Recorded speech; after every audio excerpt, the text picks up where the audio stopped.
What I want to advise our brothers in ODM, that do not take us back to those street battles. If you feel that something has not gone right, do not mourn more than the bereaved. Do not feel that you have been betrayed by Jubilee more than us who voted for Jubilee. Please stick to peaceful negotiations. The handshake was done in silence. Even the parting, if it is there, should be done in silence and with a lot of humility. And if they want lessons on how to deal with the sense of betrayal, and when you feel that you are not satisfied with something, then they should come and look for the Deputy President. We will guide them, we will give them notes on how to behave.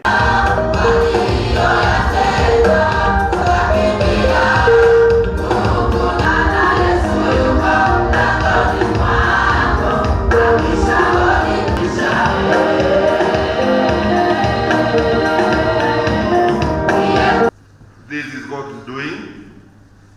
This is His day. And this is... It is just behind us here.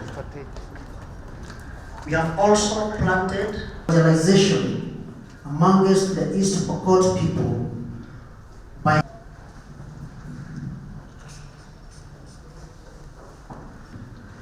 Thank you so much. Let me just read something in brief.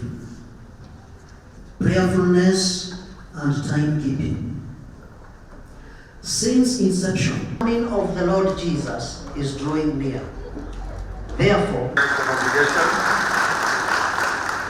we have an apology from our God and our Master.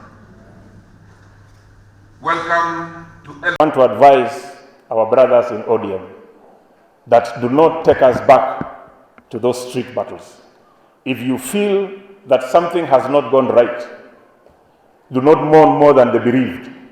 Do not feel that you have been betrayed by Jubilee more than us who voted for Jubilee. Please stick to peaceful negotiations. The handshake was done in silence. Even the parting, if it is there, should be done in silence and with a lot of humility. And if they want lessons on how to deal with the sense of betrayal, and when you feel that you are not satisfied with something, then they should come and look for the Deputy President. We will guide them, we will give them notes on how to behave.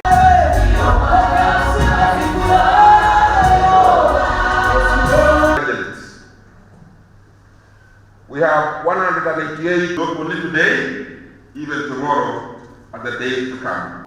So can you write kwa hii ile ambao mmepewa, chukua andika hapo. the coming of the Lord Jesus is drawing near.